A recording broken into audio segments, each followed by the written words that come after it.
Hoy vamos a tocar el tema que les prometí el domingo pasado. Vamos a hablar del diezmo.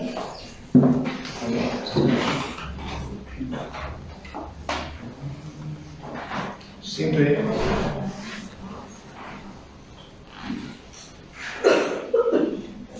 buscando una perspectiva bien bíblica y bien adecuada, ¿no? Primero, quiero aclararles que, bueno, en esta congregación, porque nos están viendo en muchos lugares, no se exige el diezmo a nadie, ¿no? Recibimos el diezmo, funcionamos económicamente con diezmos y ofrendas, ¿no? Pero no es un requisito para nada en la iglesia, ¿no? Es más, yo trato de que de atender a todas las personas. Es más, incluso últimamente yo les pedía mucho, les dije a los hermanos que podían, antes diezmábamos todos con un sobre donde poníamos el nombre, ¿no? Entonces ahora el que no quiere poner su nombre, no hay.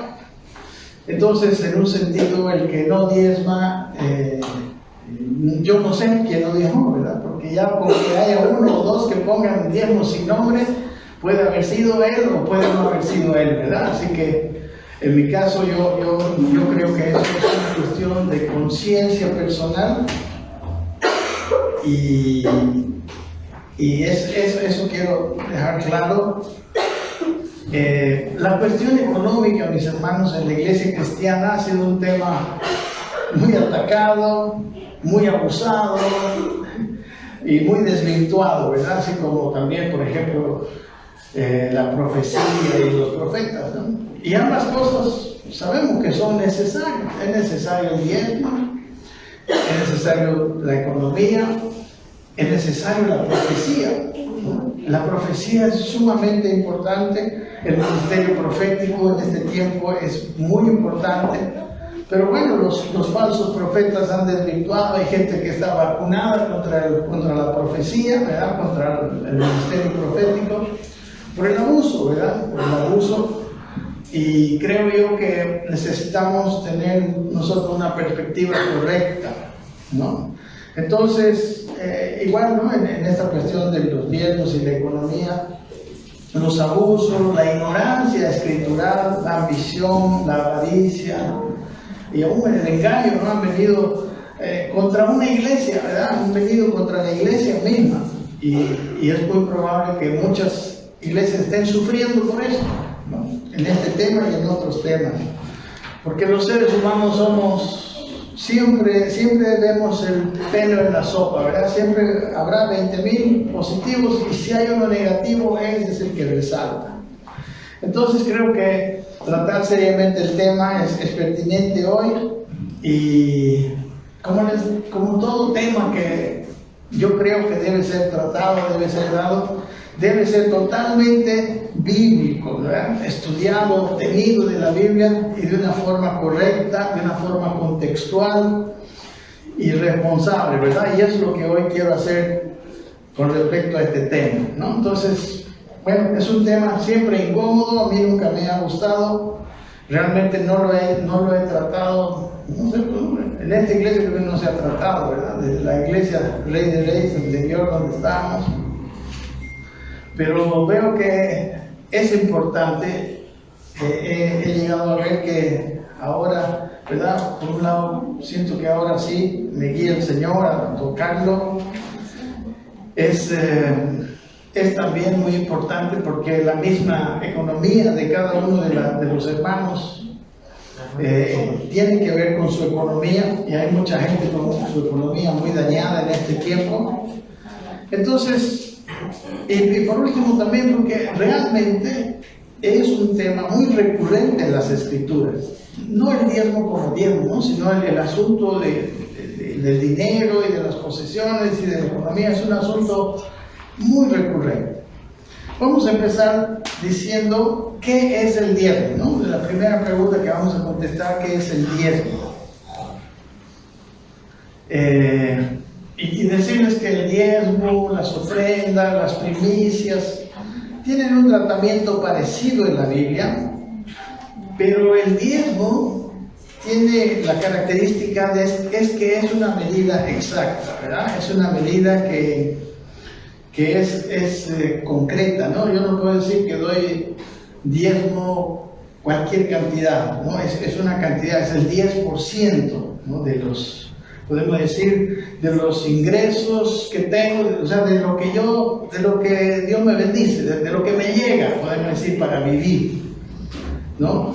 Entonces, es eso, amén, el 10% de mis entradas económicas, de cualquier rubro, de donde venga, porque eso es lo que Dios permite que llegue a mí, ¿verdad? Si hay algún caso particular, bueno, probablemente al final yo voy a dar lugar, digamos, no preguntas, pero es sencillamente eso, amén, el 10% de lo que me llega a mí. ¿Para qué fue instituido el diezmo? Esa es la segunda pregunta. Vamos a revisar la historia del diezmo, ¿no? Es muy interesante. Primero preguntarnos, como algunos dicen que el diezmo era solo de la ley. El diezmo no era solo de la ley, ¿no? El diezmo era una costumbre, incluso antigua. Nuestro padre de la fe, Abraham, fue el primero en dar su diezmo, ¿verdad? Él es el padre de la fe, no había ley todavía, la ley vino 430 años después. Y él dice aquí, voy a poner en Génesis 14, 18, dice: entonces Melquisedec, rey de Salem, sacerdote del Dios Altísimo, sacó pan y vino y le bendijo, diciendo: bendito sea Abraham del Dios Altísimo, creador de los cielos y de la tierra, ¿verdad? Y dice: y bendito sea el Dios Altísimo que entregó a tus enemigos en tu mano. Y le dio a Abraham, dice, los diezmos de todo, ¿verdad? O sea, Abraham reconoció la bendición, ¿verdad? De parte de Melquisedec, sacerdote del Dios Altísimo, ¿no? Que creemos, ¿no?, muchos de nosotros, que es una figura de Cristo, ¿verdad?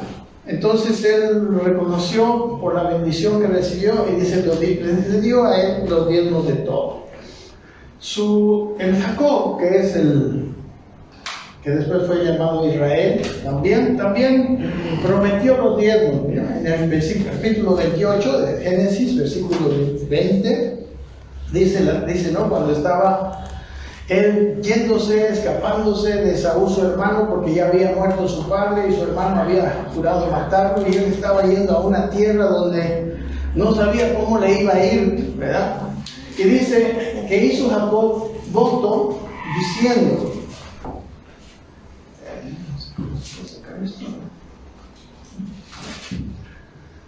si fuere Dios conmigo y me guardare en este viaje en que voy, y me diere pan para comer y vestido para vestir, y si volviere en paz a casa de mi padre, Jehová será mi Dios.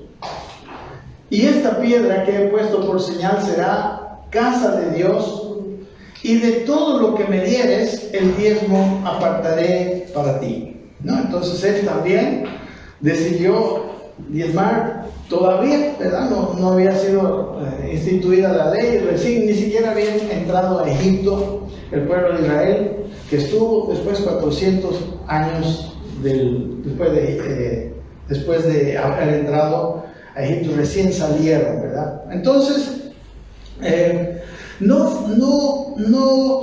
es de la ley, pero fue instituido por la ley. Y yo creo que a nosotros, como sabemos, hermanos, la ley y todo el antiguo pacto es una figura y sombra de las cosas celestiales, de las cosas de hoy también, ¿no? Entonces, sí nos interesa cómo fue instituido en la ley.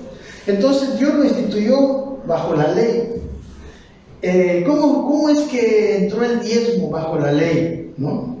Como les digo, en la historia del diezmo bajo la ley se remonta, hermanos, a los tiempos de la salida, precisamente ahora, de Israel de Egipto. La última plaga, ¿no?, que Faraón recibió para dejar ir libres a los israelitas fue la muerte de los primogénitos, ¿verdad? El ángel de la muerte vino y mató a todos los primogénitos de Egipto, ¿verdad? Un juicio de Dios. Pero ustedes saben que los juicios de Dios son sin acepción de personas.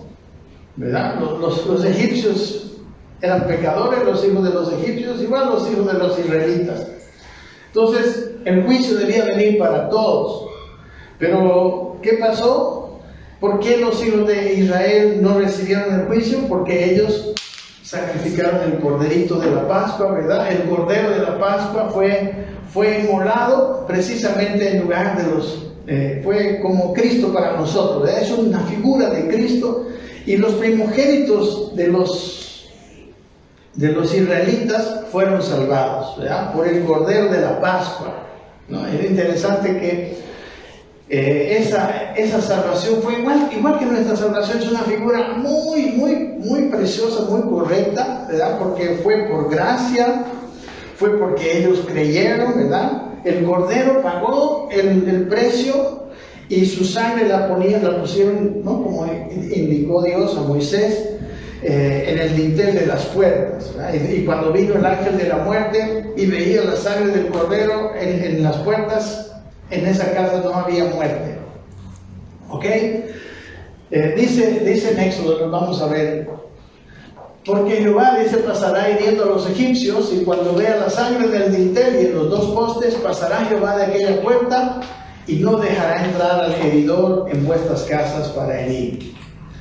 Guardaréis esto por estatuto para vosotros y vuestros hijos para siempre.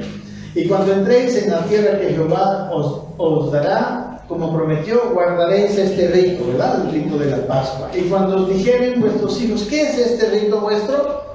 Vosotros responderéis, la víctima de la Pascua de Jehová, el cual pasó por encima de las casas de los hijos de Israel en Egipto, cuando hirió los egipcios y libró nuestras casas. Entonces el pueblo, dice, se inclinó y adoró. Y los hijos de Israel fueron puntualmente, dice, así como Jehová había mandado a Moisés y a Aarón, ¿no? Entonces, hermanos, los primogénitos fueron perdonados por Dios, pero Dios dijo esto: estos primogénitos a los cuales yo perdoné van a ser míos, van a ser mi posesión. Amén, van a ser posesión de Jehová, y para que me sirvan todos los días de su vida. Éxodo capítulo 13.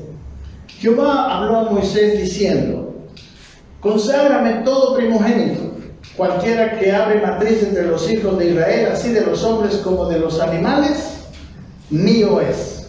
Él dijo, estos son míos, porque mío es todo primogénito. Versículo siguiente, ¿no? Desde el día en que yo hice morir a todos los primogénitos de la tierra de Egipto, santifiqué para mí a todos los primogénitos en Israel, así de hombres como de animales, míos serán yo Jehová. ¿Ok? Entonces Dios había perdonado, ¿verdad?, a los hijos, pero ahora dijo, estos que yo he perdonado ahora son míos. Otra figura y otra sombra maravillosa de la salvación nuestra, ¿verdad? Hemos sido salvados por Dios, pero ahora somos suyos, ¿no?, de su propiedad.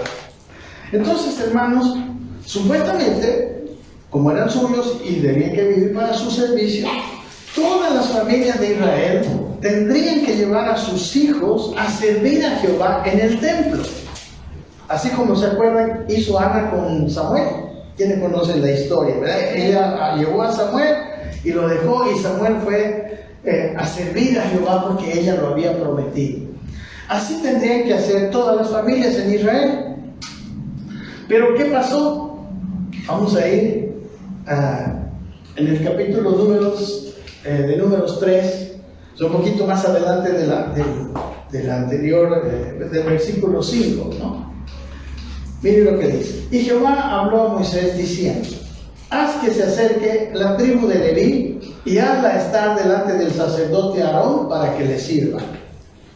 Y desempeñen el encargo de él y el encargo de toda la congregación delante del tabernáculo de reunión para servir en el ministerio del tabernáculo. Y guarden todos los utensilios del tabernáculo de reunión y todo lo encargado a ellos por los hijos de Israel, y ministren en el servicio del tabernáculo. Y darás a los levitas, miren ahora, a Aarón y a sus hijos, les son enteramente dados entre los hijos de Israel. O sea, Aarón era el sumo sacerdote, el hermano mayor de Moisés, ¿no? Y él ahora dice que los levitas iban a ser dirigidos, ¿verdad?, por Aarón. Aarón también era levita, ¿no? Era de la tribu de Leví, igual que Moisés también los dos eran de la tribu de Leví. Pero ellos fueron puestos como Aarón el sumo sacerdote, ¿verdad? Y Moisés fue el líder cuando salieron de Egipto.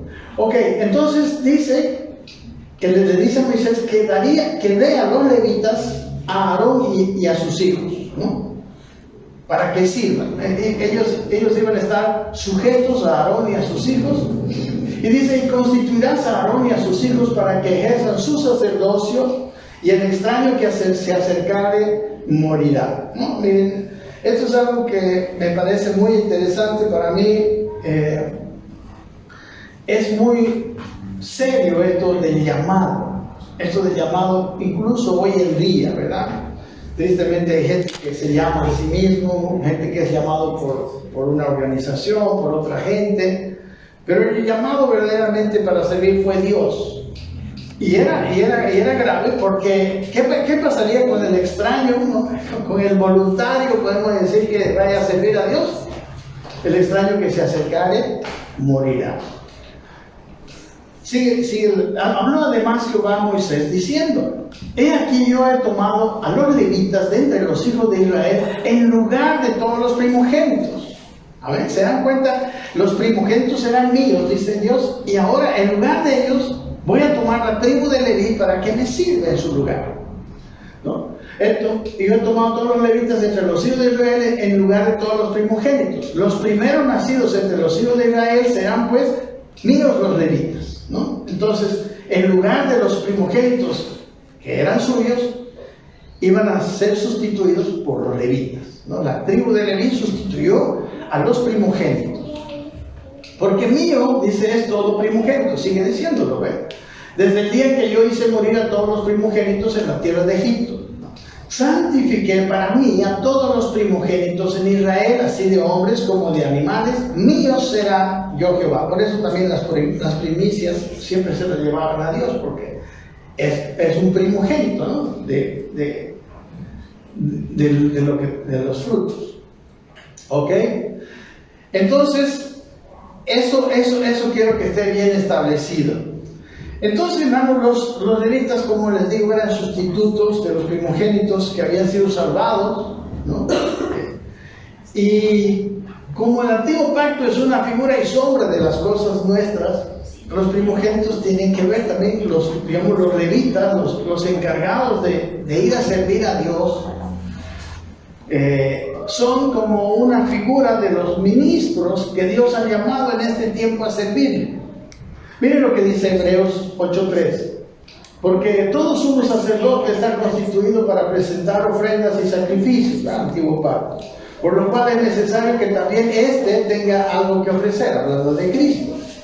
Así que si estuviese sobre la tierra, dice, ni siquiera sería sacerdote, ¿no? Habiendo aún sacerdotes que presentan las ofrendas según la ley. Por eso sabemos que el libro de Hebreos fue escrito antes del año 70, ¿no? Porque después del año 70 ya no hubo más ofrendas según la ley. Los cuales, dice, sirven a lo que es, aquí está, ¿ves? Figura y sombra de las cosas celestiales, como se le advirtió a Moisés cuando iba a erigir el tabernáculo, diciéndole: mira, haz todas las cosas conforme al modelo que te ha mostrado en el monte. Lo que quiero resaltar de este versículo para lo que estamos viendo es que las cosas antiguas son una figura y sombra de las cosas celestiales.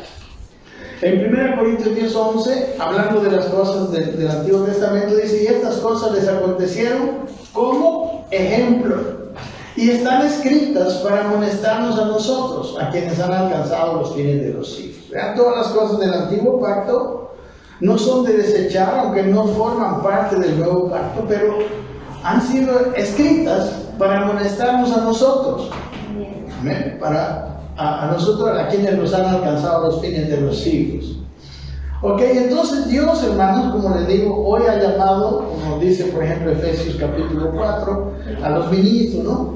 Pastores, pastores, evangelistas, profetas, maestros. Y así como en el antiguo pacto, los levitas y los sacerdotes eran propiedad de Dios, pero ellos, hermanos, dejaron todas sus labores. Ellos fueron y estaban encargados de servir al tabernáculo y a todo el ministerio de Dios, ¿no? Porque el tabernáculo y todo lo que Dios había revelado en el monte Sinaí era el servicio a Dios, ¿no? Las ofrendas, incluso la predicación. Los levitas eran encargados de eso también. Pero dice, miren, en el capítulo 18, 20, y Jehová dijo a Aarón: de la tierra de ellos, recuerden, Aarón era el sumo sacerdote, levita también, de la tierra de ellos no tendrás heredad. O sea, ellos no iban a tener tierra, porque cuando ellos entraron a la tierra prometida, Dios le dio a cada tribu un territorio, pero la tribu de Leví no tendría, ¿verdad? No tendría territorio, ni entre ellos tendrás parte, dice. Y Dios le dice: yo soy tu parte y tu heredad en medio de los hijos de Israel, ¿no? Qué maravilloso. Y he aquí, yo he dado a los hijos de Leví todos los diezmos en Israel por heredad. ¿Okay? Los diezmos en Israel por heredad, por su ministerio, por cuanto ellos sirven en el ministerio del tabernáculo de reunión. Esa era la manera en cómo se sostenían los levitas. Y no se acercarán más los hijos de Israel al tabernáculo de reunión para que no lleven el pecado por el cual mueran, ¿verdad? Entonces solamente Dios quería personas que Él mismo había llamado, que fueran solo de la tribu de Leví, y no podía entrar a servir a Dios cualquier persona, ¿no? Porque incluso podía morir. Hemos visto 2 veces ya eso.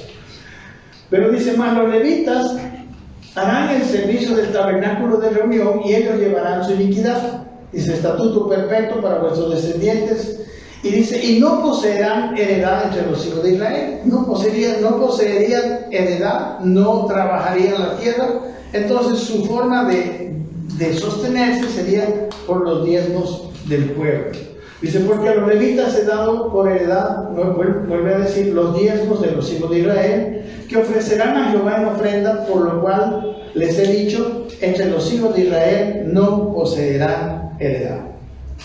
Ok, entonces, y dice el versículo 26: así hablarás a los levitas y les dirás: cuando toméis de los hijos de Israel los diezmos que os he dado de ellos por vuestra heredad, vosotros presentaréis de ellos en ofrenda mecida a Jehová el diezmo de los diezmos, ¿no? Miren, interesante que también ellos tenían que también dar los diezmos, ¿verdad?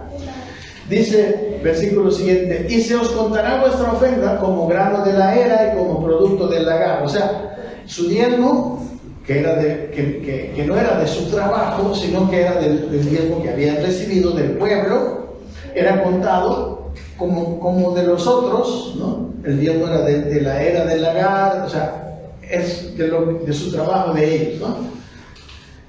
Así ofrecerás también vosotros ofrenda a Jehová de todos vuestros diezmos que recibáis de los hijos de Israel, y daréis a ellos la ofrenda de Jehová al sacerdote Aarón. De todos vuestros dones ofreceréis toda ofrenda a Jehová, de todo lo mejor de ellos ofreceréis la porción que ha de ser consagrada, y les dirás: cuando ofrecieres lo mejor de ellos, será contado a los levitas como producto de la era y como producto del lagar. No sé si lo ven, pero estaba diciendo que era como si ellos fuera su trabajo, ¿no? Como si ellos tuvieran su sueldo de su trabajo, y de ese sueldo estaban dando su tiempo. Y lo comeréis, dice, en cualquier lugar. Vosotros, vuestras familias, pues es vuestra remuneración por vuestro ministerio en el tabernáculo de reunión, ¿no? Entonces, esa era la figura, ¿no? en el Antiguo Testamento del diezmo, ¿verdad? Y esa es la misma figura que hay hoy en día. A muchos de nosotros Dios nos llamó a su servicio de nuestro trabajo que podíamos estar haciendo, ¿verdad? Por ejemplo, en mi caso, ¿verdad? Yo soy ingeniero. Pude haber seguido con mi profesión, pero Dios me llamó y dejé eso. Y ahora vivo precisamente de esto, ¿verdad? De los diezmos y las ofrendas. Yo les digo que no es fácil, es muy difícil. Ustedes saben lo que es ganar, de lo que uno trabaja, tiene su sueldo fijo, le dan según su trabajo, etcétera, según un contrato. Pero a nosotros, a los que Dios nos llamó, Dios nos dijo, ustedes van a vivir por fe y yo los voy a mantener. Y la manera de mantenernos es mediante los diezmos de las congregaciones. ¿Ok?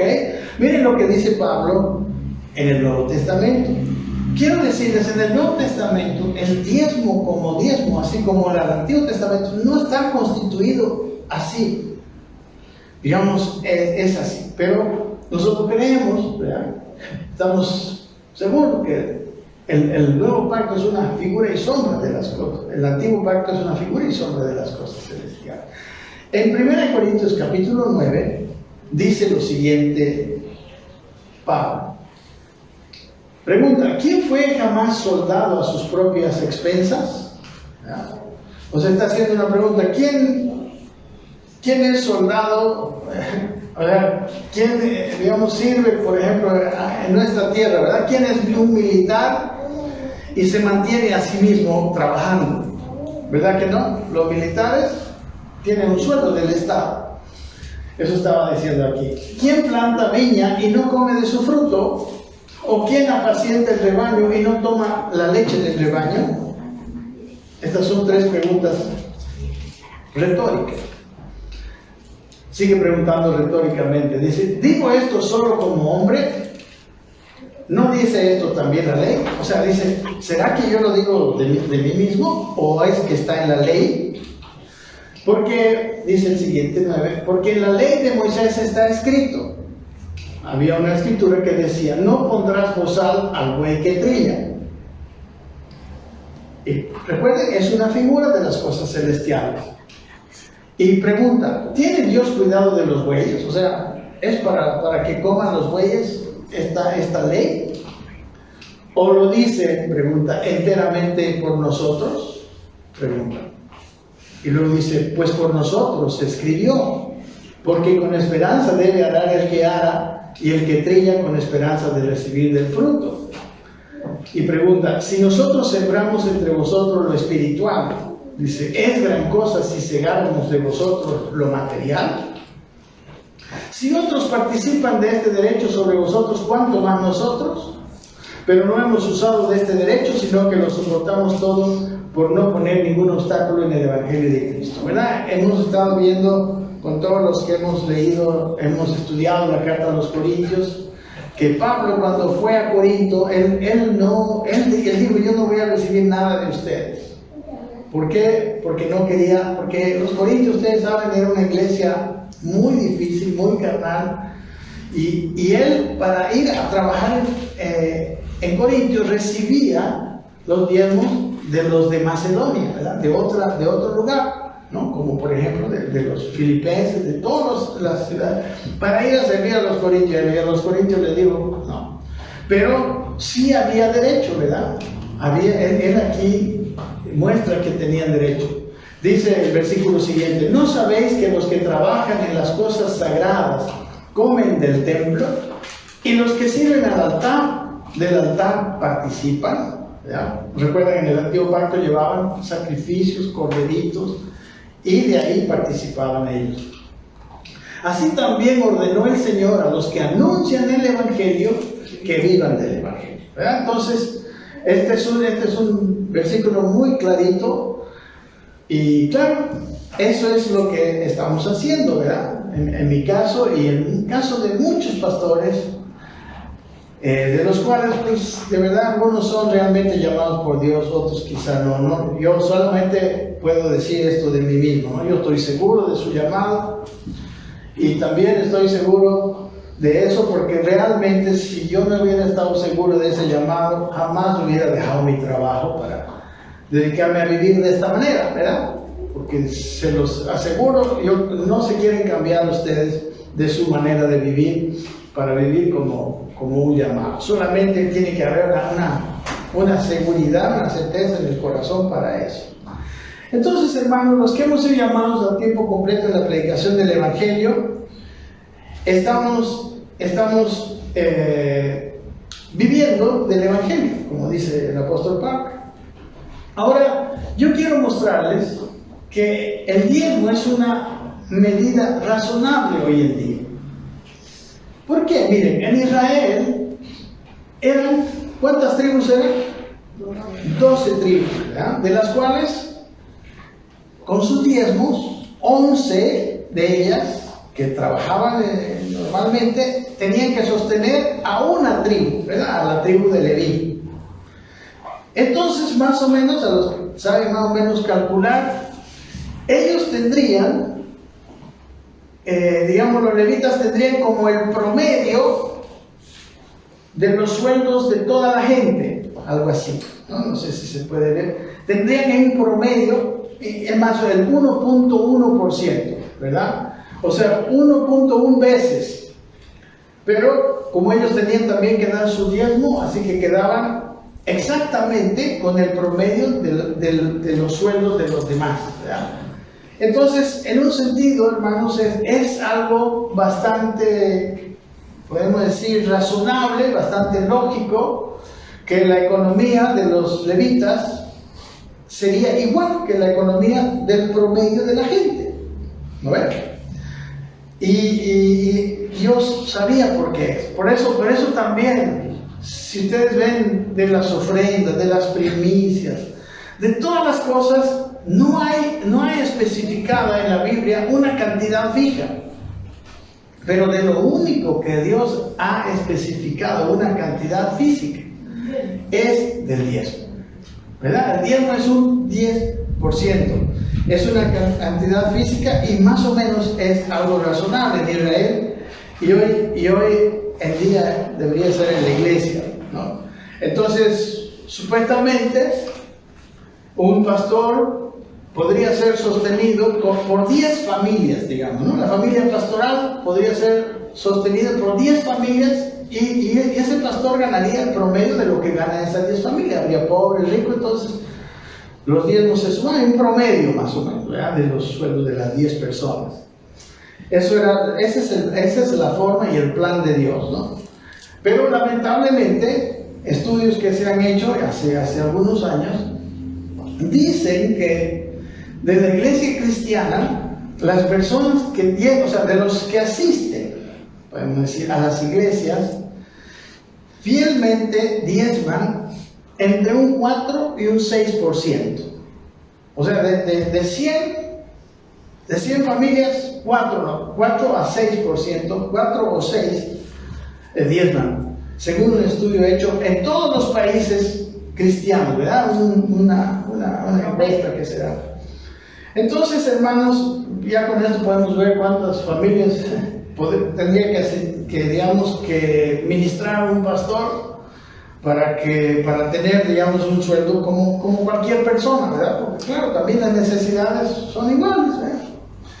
Entonces, hermanos, esto sin considerar, digamos, ¿no? Los gastos de las iglesias, el gasto extra, la luz, en nuestro caso el alquiler, ¿verdad? Servicios de internet, agua, mantenimiento de los equipos, etcétera, ¿no? Todos los relacionados, que en Israel podemos decir una figura de eso eran ofrendas, ¿no? Porque el tabernáculo no se construyó con diezmos, el tabernáculo se construyó ¿cómo? ¿Saben? Con las cosas de oro que le pidieron a los egipcios, los israelitas llevaron y con eso se construyó. Luego el templo de Salomón no se construyó con diezmos, el templo de Salomón se construyó. ¿Quién proveyó todo para el templo? El rey David. El rey David proveyó todo, absolutamente el oro, todo lo necesario para construir. Él lo quiso construir, pero Dios le dijo que él no lo iba a construir, sino su hijo Salomón. Amén. Entonces, todo esto, hermano, lo digo porque hay muchas personas, especialmente no creyentes, ¿verdad?, que critican el diezmo, el sistema de los diezmos. Pero yo veo que es algo bastante lógico, ¿no? Bastante cabal. Algunos dicen, ¿verdad?, que otros dicen, ¿pero qué producen los pastores? Yo la verdad pienso que yo también preguntaría, pues, ¿qué producen los maestros? No sé si se trata de producir cosas. Los psicólogos, ¿qué producen los médicos, los administradores, los políticos, ¿verdad? Los militares? O sea, todos tienen su medio de sustento. Y yo sí creo que un pastor a veces es mejor que un psicólogo, a veces ayuda mucho a las familias, ayuda a salir personas del alcohol. O sea, es para mí, digamos, una labor muy importante en medio de la sociedad, que creo que es más necesaria incluso que muchos de otras profesiones. Pero bueno, igual tiene las mismas necesidades, ¿verdad? Entonces, si escuchamos lo que dicen ellos que producen, entonces según ellos pues solamente deberían ganar los que tienen labores en el campo, ¿verdad? Que esos son los únicos que producen frutos, ¿no? O los que trabajan en la construcción, los que su trabajo se ve en algo, ¿verdad? Pero los demás, pero no es así, ¿no? Sabemos que ese comentario es un comentario sin fundamento, ¿no? Y esto lo digo no simplemente para que reflexionen esas personas, ¿no? Sé que nos están viendo en muchos lugares y creo que es muy importante. Una de las cosas también por las cuales estoy hablando de esto es por muchas congregaciones. Entonces, mis hermanos, hablando también acerca de esto, existen muchas desigualdades entre pastores, ¿no? Las personas que hablan mal son las personas que miran a esos pastores, ¿no? De las iglesias gigantes, ¿no? Que tienen unas economías bárbaras. Pero quiero decirle que esos son muy pocos. Los miles y los miles de pastores, mis colegas, están pasando por situaciones muy difíciles económicas. Y ellos son los que sirven a Dios. Y ellos son los que traen la palabra de Dios. Y están haciendo la obra de Dios, la obra de Él, que para mí es esa obra. Si esa obra se hiciera de la mejor manera, esta tierra no estaría tan mal como está. Amén. Ahora ellos, hermanos, como todos nosotros los pastores, tenemos, pues, mis hermanos, la misma necesidad que cualquier persona. Amén. Ellos viven a veces en forma tan precaria. No sé cómo hacen para sostener sus familias. Y todavía todavía son criticados, ¿no? A causa de gente mala, falsa, vividora. Pero, y también puede ser también que algunos de ellos no sean realmente llamados y tengan un ministerio muy estéril, ¿no? Que no tenga Dios. No sé, pero sé que esa es la forma de Dios. Ahora, otra pregunta es, ¿quiénes deberían diezmar? ¿Saben quién debería diezmar? Todos los hermanos, todos los salvados por Dios. Así como Israel todo el pueblo fue salvado de Egipto, tenía que diezmar para sostener a sus propios primogénitos. Recuerden, usted puede ver a los siervos de Dios como su hijo mayor, digamos, como su primogénito. Porque los primogénitos eran propiedad de Dios y Él sustituyó a la tribu de Leví para que le sirviera. Ahora, hermanos, ¿qué provoca la infidelidad de sostener a los pastores con los diezmos? En Israel, hermanos, hubo muchos periodos en que los sacerdotes y los levitas abandonaron el trabajo. No se predicó el evangelio y el pueblo se perdió en muchas. Si usted lee toda la historia, ¿no? de los libros de los reyes y todo, y hasta el final, altísimas veces, ¿no? Hubo veces en que un rey que otra vez se consagraba a Dios tenía que sacar, ¿no? De las cámaras del templo inmundicia. No sé, ustedes han debido leer, pero realmente el templo y el servicio a Dios, que en realidad también era servicio al pueblo, fue abandonado muchas veces, precisamente, ¿no? Por la infidelidad del pueblo. Por ejemplo, tengo aquí Isaías 5:3, algunos ejemplos. Por tanto, dice, mi pueblo fue llevado cautivo, dice, porque no tuvo conocimiento. y su gloria pereció de hambre y su multitud se secó de sed. O sea, al no haber los levitas, los ministros, no hubo conocimiento, ¿verdad?, de la ley y se perdió su pueblo. Este otro, Oseas 4:6, muy conocido y muy inventado por nosotros. Mi pueblo fue destruido, ¿por qué? Porque le faltó conocimiento, ¿verdad? Porque cuando desechaste el conocimiento, yo te echaré del sacerdocio, y porque olvidaste la ley de tu Dios, yo también me olvidaré de tus hijos, ¿verdad? Por ejemplo, cuando el rey Asa, en 1 Crónicas 15:3, hay muchas, pero les voy a dar algunos ejemplos. Muchos días, dice, ha estado Israel sin verdadero Dios y sin sacerdote que enseñara y sin ley. Eso dice al comenzar el capítulo 15 de esta segunda de Crónicas. ¿Ok? Y dice, esto está dentro de este pasaje, ¿no?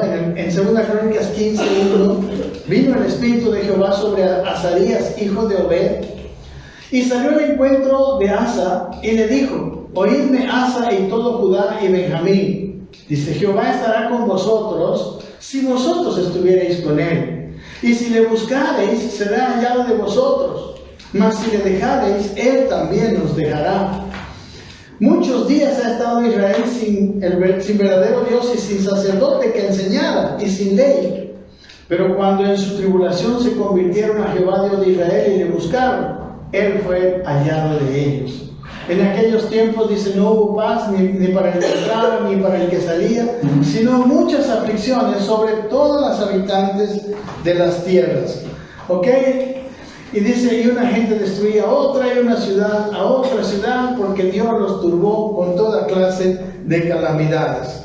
El hecho de que no haya la palabra de Dios traía una gran destrucción, trajo una gran destrucción. Pero les dijo, pero esforzaos vosotros y no desfallezcan vuestras manos, pues hay recompensa para vuestra obra. Y dice, cuando oyó Asa las palabras del profeta Azarías, hijo de Obed, cobró ánimo, quitó los ídolos abominables de toda la tierra de Judá y de Benjamín. Miren, por falta de sacerdocio, ya habían tomado los ídolos de toda la tierra donde ellos habían ido, de Canaán, en la parte montañosa de Efraín, dice, y reparó el altar de Jehová que estaba delante del pórtico de Jehová. Hasta el altar de Jehová estaba destruido. ¿Ok?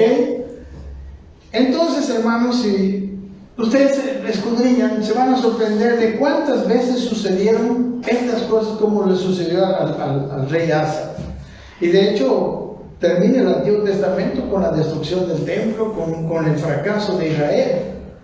Amén. Hoy en día también, hermano, mucha falta de palabra, ignorancia, mucha falta de una enseñanza correcta, ¿verdad? Existe. Precisamente porque los que sirven a Dios muchas veces tienen que dedicarse a dos cosas, a dos profesiones. El servicio a Dios, creo yo, debería ser una de las profesiones más protegidas, ¿no? Así como hacen los rabinos, los judíos con sus rabinos, ¿no? Sus rabinos, hermanos, tienen todos los rabinos. Usted vaya a preguntar, ¿no? Entonces, los servidores de Dios no deberían estar preocupados, ¿verdad? Con las preocupaciones que a veces están, ¿verdad? Con el alquiler, con los problemas, las necesidades de la casa, ¿verdad?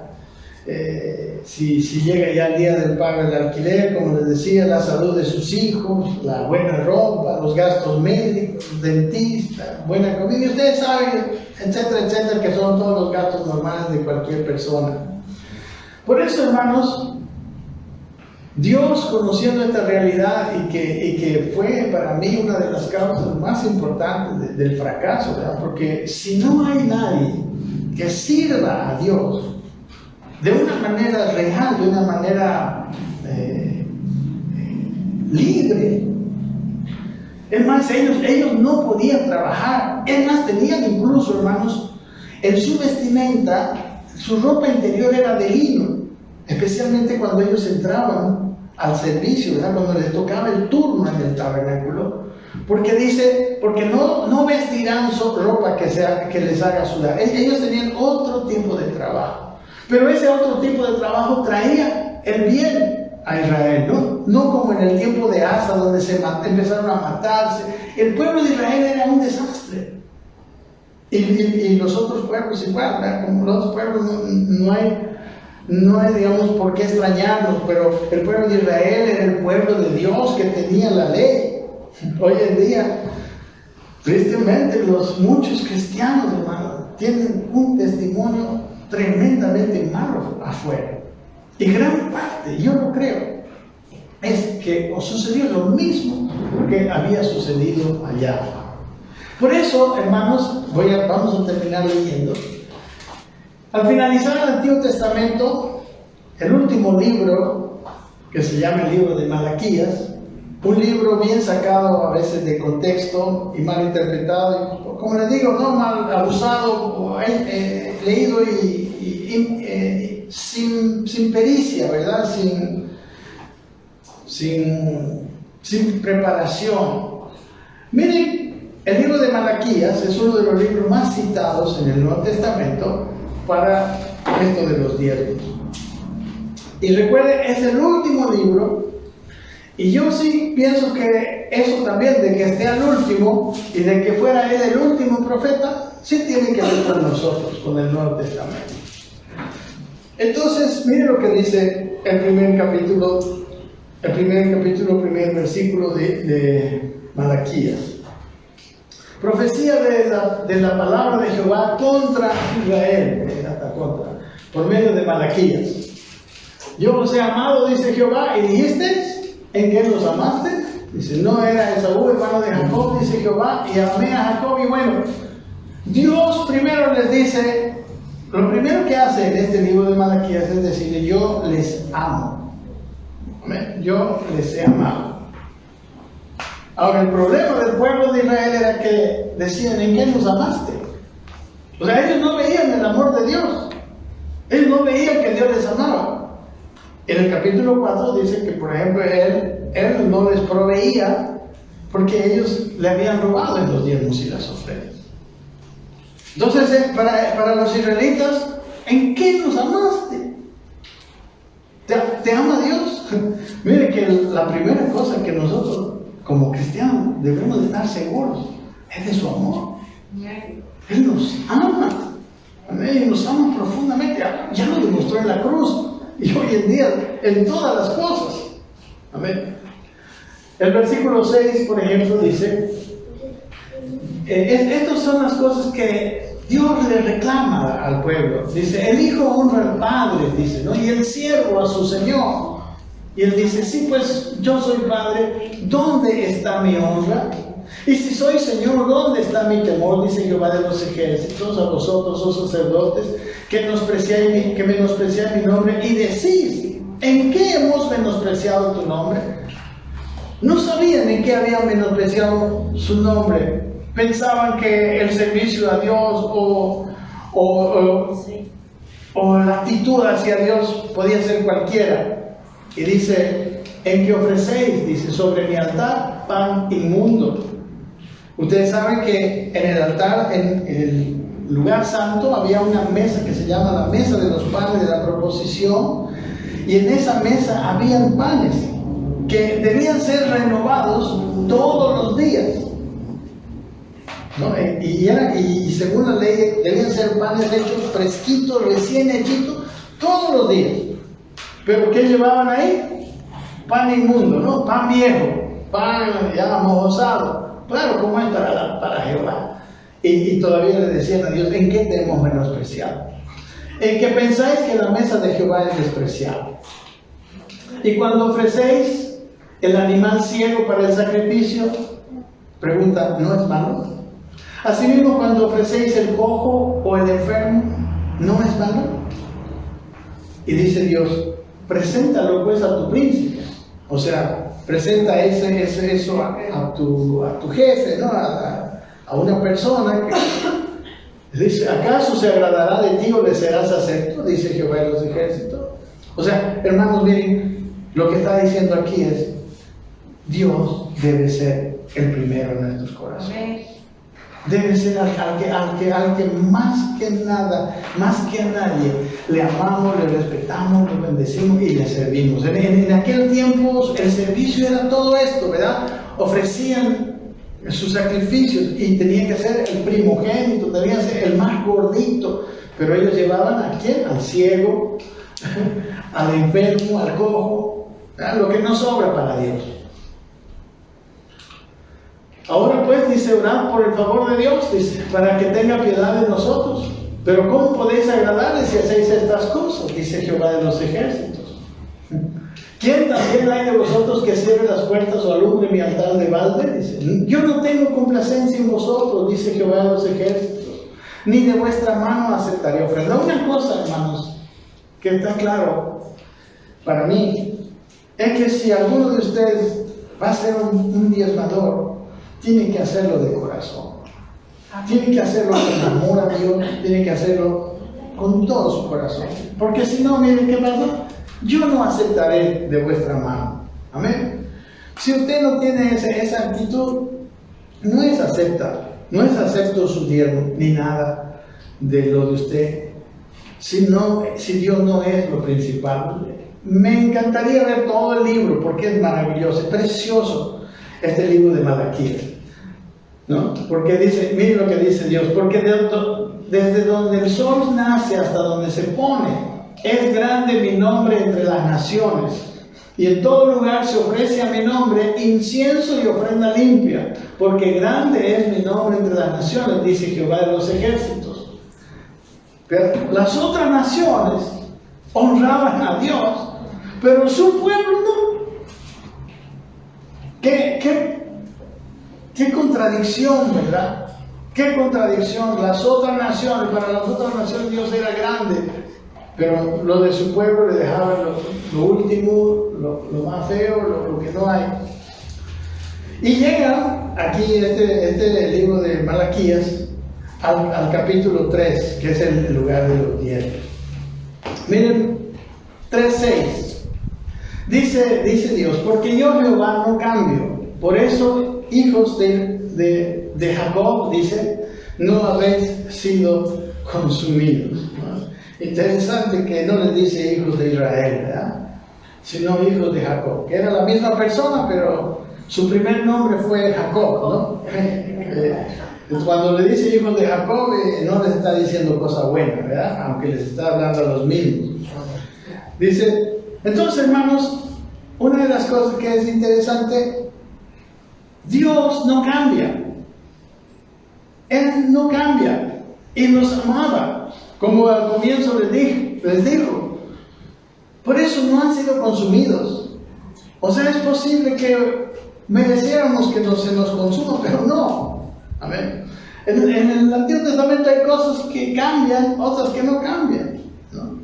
Por ejemplo, en el Antiguo Testamento son cosas que igual son en el Nuevo Testamento. Igual era honrar padre y madre en el Antiguo, y para nosotros también tenemos que honrar padre y madre, ¿verdad? No mentir, no robar. Hay cosas que siempre han permanecido.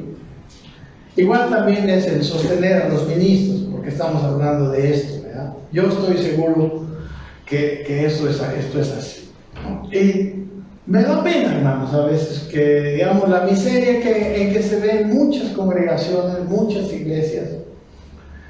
Y no, pues, el dinero, la suntuosidad y tantas otras cosas, ¿no? El dinero del mundo está haciendo.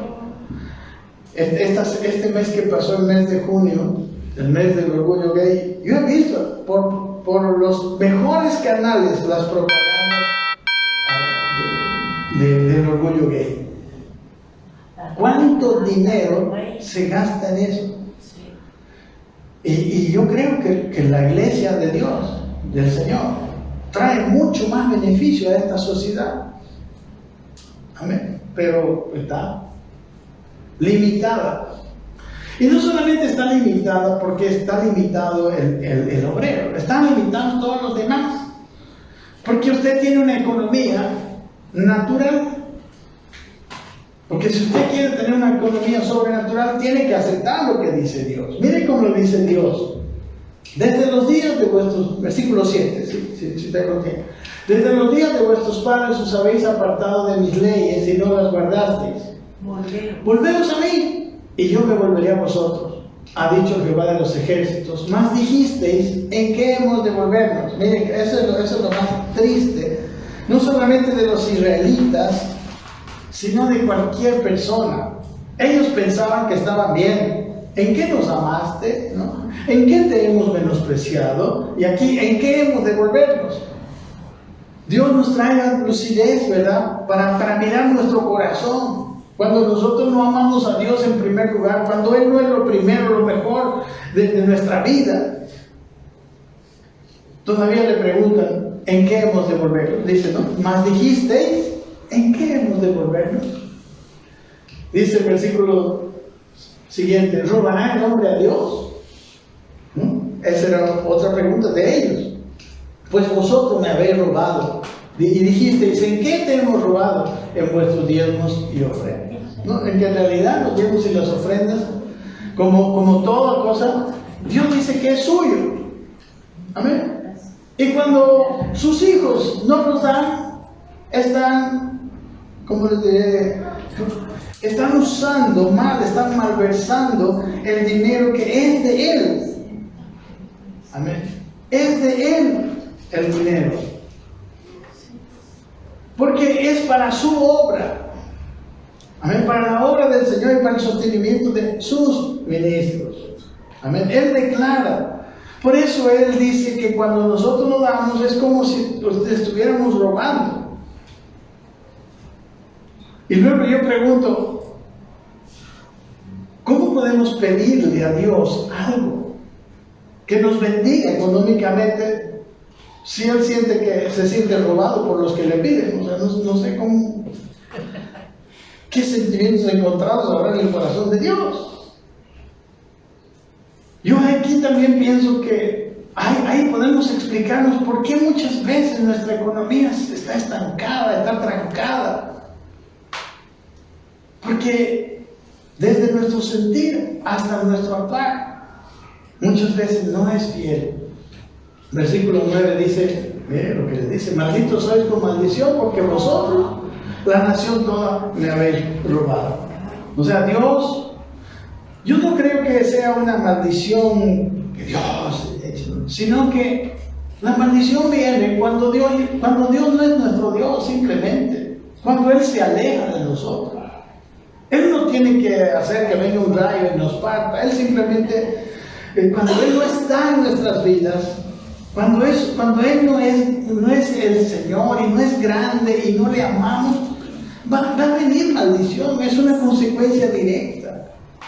Y hermanos, una de las cosas en las cuales nosotros demostramos también es en este asunto de la economía. Y luego en el amor por su obra. Y en el amor por los cielos que son de Él. Amén. Que son un sustituto de los primogénitos de las familias, digamos, ¿no? Viendo así como se veía en Israel. Amén. Miren lo que dice Ezequiel 33. Dices, bien vivo yo, dice Jehová, el Señor, que no quiero la muerte del impío, sino que se vuelva el impío de su camino y que viva. Volveos de vuestros malos caminos. ¿Por qué moriréis, oh casa de Israel? O sea, no es que la maldición, es maldito, soy yo los voy a maldecir. Es que Él no quiere más bien la muerte del impío. Pero nosotros, hermanos, muchos no entendemos. Hay camino, dice que al hombre le parece derecho, pero su fin es camino de muerte. A veces nos parece un abuso esto de los diezmos, una cosa impuesta. Yo no sé. Yo lo traigo aquí para que cada uno lo analice, ¿verdad? Lo más lindo es que en Cristo somos libres. Y somos libres de creer o no creer. Y ustedes y yo somos libres de todo esto. Dice el siguiente versículo, versículo 10. Traed todos los diezmos al alfolí, y hay alimento en mi casa, y probadme ahora en esto, dice Jehová de los ejércitos, si no os abriré las ventanas de los cielos, y derramaré bendición sobre vosotros, bendición hasta que sobreabunde. Esta es la promesa. Pero ¿quiénes son los acreedores de esta promesa? Los fieles, ¿verdad? Traedlos, digamos, al arbolí. Entonces, dice, yo abriré las ventanas de los cielos, derramaré bendición sobre vosotros hasta que sobreabunde. Por eso digo yo, ¿será que yo puedo pedirle a Dios que me bendiga? O sea, Dios tiene calculador, hermanos. Amén. Mis diezmos no son 5 pesos. Mis diezmos son 10. Y ¿saben? Esta es una promesa de Dios. Y claro, ¿quién me garantiza? Es tu fe nada más. ¿Verdad? Es tu fe la única que garantiza. Y yo sí veo que hay poca fe en general, ¿no? En el pueblo de Dios hay mucha gente pobre. Mucha gente pobre. Porque ellos son sus propios proveedores. Y yo digo, ¿quién podrá proveerte a ti mejor? ¿Tú mismo o Dios? Ahí está la respuesta. ¿Verdad? Si Él dice esto y nosotros le creemos a la palabra de Dios, si somos cristianos, pues es su palabra. Y luego eso mismo dice, probarme. O sea, no, Dios mismo está diciendo, a ver, pruébame, ¿no? Y dice el siguiente, reprenderé también por vosotros al devorador, y no destruirá el fruto de la tierra, ni vuestra vida en el campo será estéril, dice Jehová de los ejércitos. Yo estoy cansado de ver, hermanos, el devorador en las economías de las personas. Lo que no invierten en la obra del Señor, no dan, digamos, lo que corresponde, lo gastan en médicos, lo gastan en tantas cosas, ¿verdad? El domingo pasado hemos visto lo que decía Salomón, ¿no? En tantas cosas que don María se pierde, los hijos, la familia. El devorador está robándole, está sacándole lo que le pertenece a Dios, porque no le pertenece a las personas, ¿verdad? El devorador está tratando como Dios lo ve. Muchos no estamos viéndolo así. Y yo quiero decirle, esta palabra no es para los no creyentes. Los no creyentes no tienen que dar su diezmo. Son los que salieron de Egipto, el pueblo de Dios. Ese pueblo es el que tiene que diezmar. Amén. Y Él reprendería y abriría las ventanas de los cielos. Esto es nuestra Biblia, esta es nuestra palabra. Amén. Y yo pienso que por eso muchas veces la economía de muchos está muy, muy retenida. Y esa fue una de las cosas que el Señor me hizo ver para compartir esta palabra. Amén. Y hay muchos que sí tienen mucho, pero ¿sabe qué? Su provisión están comiéndoles la vida. Están recibiendo, están invirtiendo su vida, corazón y todo. Y claro, tienen dinero, pero no se están dando cuenta de que no están viviendo, de que no están creciendo espiritualmente. Hermanos, muchos han descuidado sus familias, sus hijos. Yo creo en la provisión de Dios como una provisión que nos da suficiente, ¿verdad? No creo que Dios sabe cuánto nos debe dar. Como el proverbio que hemos visto el domingo pasado. Dios sabe cuánto es necesario. Pero lo que Dios da, lo da con paz, lo da con... No añade tristeza con ella, dice la palabra del Señor. Pero lo cierto es que hay un devorador. Y el devorador se lo devora. Como lo dice su nombre, ¿no? Amén. Bien. Hermanos, este no es un estudio profundo del tema, pero es, creo yo, una visión, no sé, sensata del tema y bíblica, ¿no? Y no estoy hablando de otras cosas, de las ofrendas, todo eso. No es que estoy haciendo una cosa exhaustiva, ¿no? Sino que más o menos qué es lo que Dios muestra con esto. Amén. Entonces, nosotros decidiremos qué vamos a hacer junto con esta palabra, ¿verdad? Y sí, la verdad, Dios muchas veces, cuando nosotros le pedimos a Dios, cierra sus oídos. Cuando nosotros no estamos haciendo lo que Él nos manda hacer, ¿no? Usted lea Isaías 58, el capítulo del ayuno. Sí. Dice el 58, no lo tengo aquí. Clama a voz en cuello, no te detengas. Dice, que me buscan cada día y quieren saber mis caminos, como gente que hubiese hecho justicia y que no hubiese dejado la ley de su Dios. Dice, me piden justos juicios y quieren acercarse a Dios. ¿Por qué dicen? Dice, ayunamos y no hiciste caso. Humillamos nuestras almas y no te diste por entendido. ¿Por qué no nos responde Dios? Porque Dios no solo responde a las oraciones, Dios responde a las oraciones y a las acciones. Amén. ¿Cómo puede un injusto pedir justicia de Dios? La justicia de Dios empieza por casa.